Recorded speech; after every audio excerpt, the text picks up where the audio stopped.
welcome to the accounting class. In this session we're going to introduce you to an important financial statement. This statement is called the balance sheet. The balance sheet is simply another way of setting out the accounting equation. If you can remember that equation, assets are equal to liabilities plus equity. What we do when we set out the balance sheet is place our list of assets on the left and our liabilities and equities on the right. The two sides, left and right, should come to the same total. In other words, assets should balance liabilities and equity. This is where the name balance sheet comes from. So let's start with our assets. What in fact are assets? Well, assets is basically anything that is owned by the business. And we usually list our assets in order of what we call decreasing liquidity. That is, how easy it is to turn an asset into cash. So, not surprising, what's top of the list? Well, of course, it's cash. So, a typical order then for assets would be to start off with cash, then accounts receivable, that's money that's owed us, then prepayments, things which we've paid for in advance, possibly insurance for the year, and then things like equipment, plant, and premises. On the other side, we have the liabilities. So let's look at those. Liabilities are things that we owe. That might be money that we owe to suppliers who we've yet to pay. It could be money that we owe to the bank if we've taken out a loan, or it could be money owed on a mortgage which we've taken out to help purchase a property. We group liabilities as being either short-term or long-term, or sometimes you may see the term used current liabilities. Now, current liabilities are liabilities that are likely to fall due, in other words, money we have to pay within the current financial year, whereas a long-term liability is one that is not payable in the current financial year, but payable at some date after that. Lastly, in the accounting equation, we have equity. Equity is really a way of measuring or recording, if you like, the value of an owner's interest. Now, in a business where there is only one owner, we often call that capital, right? So there, capital and equity are really talking about the same thing. If you have a partnership, we still call it capital, only it is important on the balance sheet then to set out the capital for each partner separately. Now, in a corporation, it's slightly different, because ownership is represented by common stock. And that's what you will normally see as the equity on the balance sheet, common stock.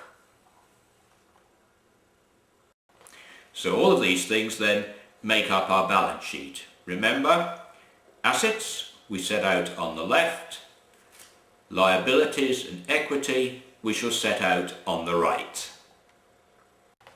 Now let's look at a very simple example. So here's our first case study. Hans decides to start a business. It's going to be a repair shop. He's got $50,000 and he invests this in his business. What we're going to do is look at how the balance sheet is affected at a number of steps that he might take right at the beginning of starting his business. To start with then, Hans of course has no liabilities. He has an asset of cash, the $50,000, which he has placed in a bank account. And his capital then is also $50,000. So those two are going to balance, our balance sheet balances. Hans now makes a purchase of equipment for $10,000. He pays by cheque. So what we want to see is how buying that equipment for $10,000 has affected the balance sheet. Well, of course, you can see that what's happened here is that he now has this new asset of equipment for $10,000, but of course his cash has gone down by $10,000. But if you add up the two sides, you will see that the total on the right-hand side still balances with the total on the left-hand side.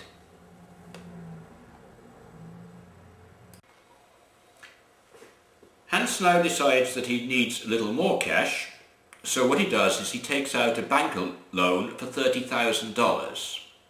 So this is his first liability, and we've got to see now how that liability is going to affect the balance sheet.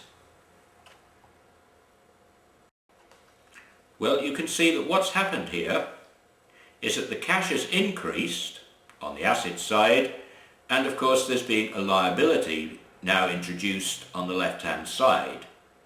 Add up the right, add up the left, they will still balance. Many businesses will buy and sell goods on credit. So what happens if Hans buys some goods on credit? Let's assume that he spends $5,000 on inventory, in other words, goods he will use in his repair business. How is this going to affect our balance sheet? Well, what we've done is we've introduced our new asset, inventory, on the left. And we've introduced our new liability, accounts payable, on the right. But our balance sheet, of course, remains balanced. Finally, in order to be a financial statement, we need to add certain things. We need to add three important things at the top of our details here. Our details are the name of the business, the name of the financial statement, in this case the balance sheet, and finally, because it's a balance sheet, the date on which it is prepared. Balance sheet is very much like a snapshot of a business. It tells you the position of a business on the date that the figures were taken and extracted and used.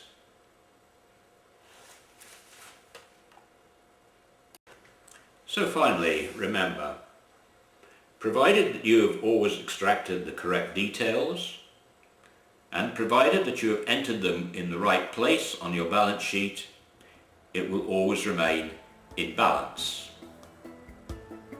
Thank you for watching.